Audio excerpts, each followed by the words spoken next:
Please turn it up for Karen!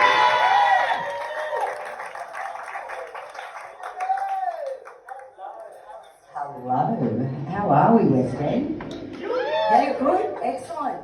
My name's Karen, and I'd like to thank you all for coming out to the taping of my Netflix special. So give yourself a hand. Are there any other Karens out there? It's been a very tough year, hasn't it? Ever since 2020, my name has become a slur. And as a Karen, I'm outraged, absolutely outraged. I didn't ever think I'd have anything in common with a middle-aged woman screaming to speak to your supervisor, but hello, that's exactly who I am. Do you know what's worse than being a Karen in 2023? A Karen who actually is a manager, and welcome to my world. So whenever I go into a meeting, I feel like I have to apologise before I've said anything. And as soon as I introduce myself, you can see their eyes widen and they start freaking out. Because they're sizing me up to see if I'm going to go off. And let me tell you, I certainly do. Also, you know, being a Karen and managing staff, that's quite difficult at times.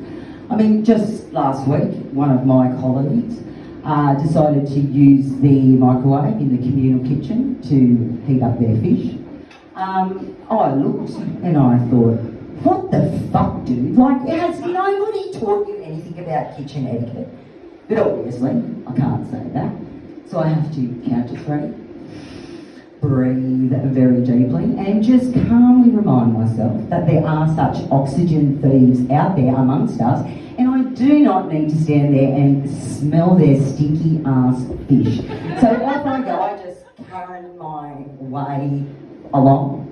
Speaking of slurs, back where I come from, even the worst slur in the world can be a term of endearment. Cunt. There it is, I said it. There's the word. With a hard T, see? Hey, cunt. How are you, cunt? That's a slur. But if you just change it to a soft T, term of endearment. Hey, cunt. How are you, cunt? See? Big difference.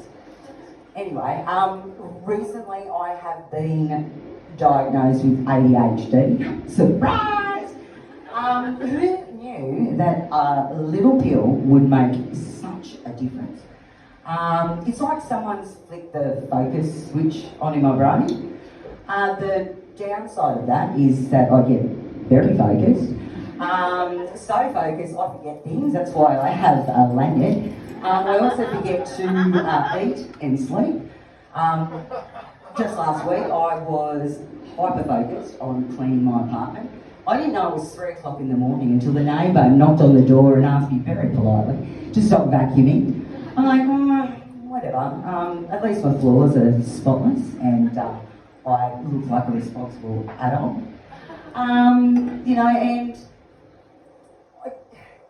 I didn't realise it was so interesting to sit still and concentrate. I've been on these meds for a couple of months now, and again, on the weekend, I found myself watching a documentary on shoelaces. Like, I didn't know there was so much to know about shoelaces, but I was gripped. I was dead set on the edge of my seat. Did you know about things like aglets?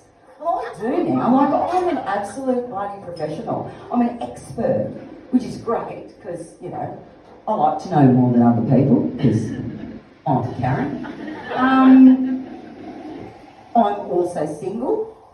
Stay calm, people. It's not an invite. I'm actually on the rainbow spectrum, and no, that's not a fancy way of saying that I'm a unicorn. I'm one of the letters, symbols that when you mention it, people go, what is that? So let me explain. So I'm a plus sign. I identify as an asexual bisexual, which means I am equally unattracted to both sexes. I am in a permanent state of meh all the time. So being older folks, I'm like Cliff Richard without a state. without the roller skates, or Tim Gunn without the fabulousness, or SpongeBob SquarePants without the pineapple under the sea. I just prefer to stay at home, and the only thing that gets me excited is when I find a new crocheting pattern to crochet cat dresses. Yes, I crochet cat dresses for my cats. Because with you men, like, really, we're not missing out on much. What is it, ghosting and gaslighting and unsolicited dick pics? I call those portraits of Gonzo. If you're too young, look it up, the Muppets. Unattractive, very unattractive. Fun fact as well, you can Google this later, not now. You're here to laugh, not learn.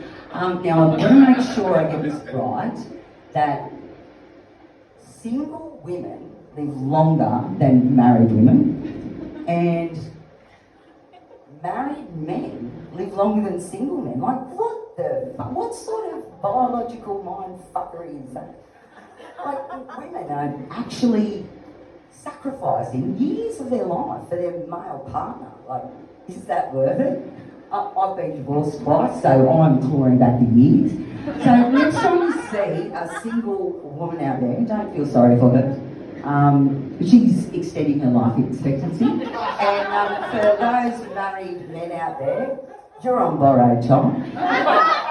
And speaking of borrowed time, I'll finish up on this one.